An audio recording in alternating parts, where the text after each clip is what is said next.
Seteduh Taman Surga Part 1. Kesibukan pagi di kota Gudeg masih seperti dalam ingatan Gus Hasan Al-Farih. Lalu lalang kendaraan sudah mulai ramai. Para tukang becak mengayuh becaknya mencari penumpang. Derap kaki kuda yang menarik andong turut meramaikan suasana pagi. Angkutan umum tampak penuh dengan penumpang, mulai ibu-ibu berdaster hingga anak-anak berseragam sekolah. Warung-warung di pinggir jalan pun sudah ramai pembeli. Pedagang asongan mulai menawarkan dagangannya saat kendaraan berhenti di perempatan lampu merah. Dari dalam bus yang akan membawanya menuju pesantren Miftahul Ulum, Gus Hasan mengamati aktivitas masyarakat Jogja. Jogja masih seperti 4 tahun yang lalu. Tak ada yang berubah.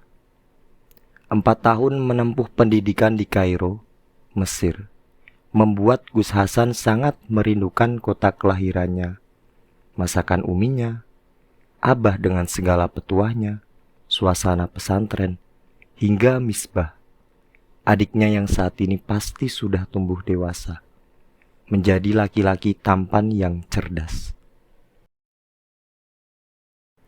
Namun, ia tetap memutuskan untuk tidak langsung pulang ke rumah. Begitu keluar dari Bandara Adi Sucipto, Gus Hasan justru menaiki bus menuju pesantren Miftahul Ulum untuk menemui Kiai Abdul Fattah, salah satu sahabat ayahandanya sekaligus pengurus pesantren saat ia masih nyantri di Tebu Ireng, Jombang. Waktu itu Gus Hasan masih duduk di bangku madrasah ibtidaiyah. 5 tahun Gus Hasan menimba ilmu di pesantren Tebu Ireng, sebelum akhirnya melanjutkan nyantrinya di pesantren Lirboyo, Kediri, dan kemudian mendapat beasiswa ke Kairo. Selama 5 tahun di pesantren, Gus Hasan mengenal Kiai Abdul Fattah hanya 3 tahun, saat beliau mengabdi pada pesantren untuk mengajar para santri bersama istrinya, Nyai Salama. Setelah itu beliau pulang kampung dan mendirikan pesantren sendiri di kota kelahirannya, Yogyakarta. Bus yang ditumpangi Gus Hasan berhenti di sebuah halte yang tampak ramai. Orang-orang tak sabar mengantri masuk ke dalam bus. Gus Hasan mengarahkan pandangannya keluar jendela.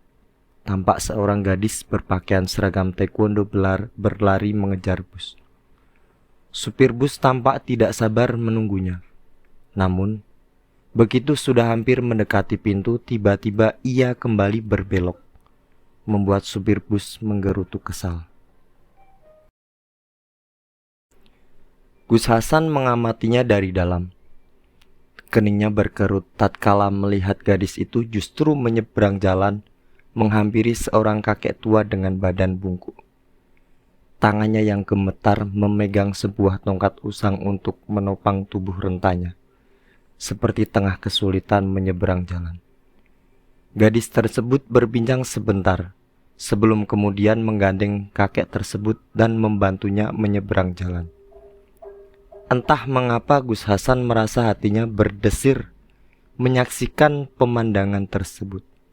Mulia sekali, batinnya kagum. Di saat orang lain sibuk dengan urusannya masing-masing dan tidak menghiraukan kesulitan orang lain, gadis itu malah lebih memilih tertinggal bus demi menolong orang lain. Bus menggerung dengan keras disertai umpatan kasar dari sang supir. Gadis tersebut tampak terkejut saat melihat bus sudah mulai bergerak meninggalkan halte. Namun, ia masih sempat mengatakan sesuatu dan tersenyum pada sang kakek, yang dibalas dengan senyuman terima kasih darinya, sebelum kemudian berlari melesat mengejar bus yang sudah berjalan dan dengan lincah melompat masuk ke dalamnya. Dengan napas terengah, gadis itu mengempaskan diri ke tempat duduk di seberang Gus Hasan, hanya berjarak beberapa senti. Dari ekor matanya Gus Hasan dapat melihat gadis itu tengah asyik bermain ponsel. Sesekali ia mengusap wajahnya yang berkeringat dengan ujung jilbab hitamnya yang tidak terlalu panjang. Sebuah tanda peserta mengalung di lehernya. Ban hitam tampak membelit pinggangnya. Sepertinya ia akan mengikuti turnamen taekwondo. Tak lama kemudian bus kembali berhenti di sebuah halte. Namun, kali ini tak ada satupun penumpang yang turun. Seorang ibu hamil dengan perut besar masuk sambil menggendong anaknya yang masih kecil. Si ibu tampak kebingungan saat tak ada kursi yang kosong. Tidak ada seorang pun yang terlihat sukarela ingin pemberinya tempat duduk. Gus Hasan hendak bangun mempersilakan ibu tersebut duduk. Tetapi gadis berseragam taekwondo itu lebih dulu bangkit dan memberikan kursinya. "Bu, silakan duduk di sini." Kes, suaranya sangat merdu. Gus Hasan kembali merasa debaran jantungnya bekerja tidak seperti biasanya. Ibu tersebut tersenyum lega. Sambil mengucapkan terima kasih, beliau duduk, menyisakan si bidadari berakhlak mulia berdiri dan kembali sibuk dengan ponselnya. Subhanallah, memiliki akhlak yang sangat mulia. Wajah cantik Mbak Bidadari, ditambah dengan nama yang sangat indah, Riyadil Jannah, yang berarti taman surga. Gus Hasan segera bangkit dan menawarkan tempat duduknya. Gadis itu mengangkat kepala dan tersenyum manis. Untuk pertama kalinya pandangan mereka bertemu dan Gus Hasan tertegun. Bukan penolakan halusnya yang membuat Gus Hasan tertegun, melainkan mata gadis itu.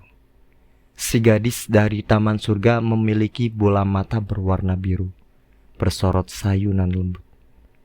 Tampak begitu teduh dan menenangkan. Seumur hidupnya, Gus Hasan yakin tak mungkin bisa melupakan sorot itu.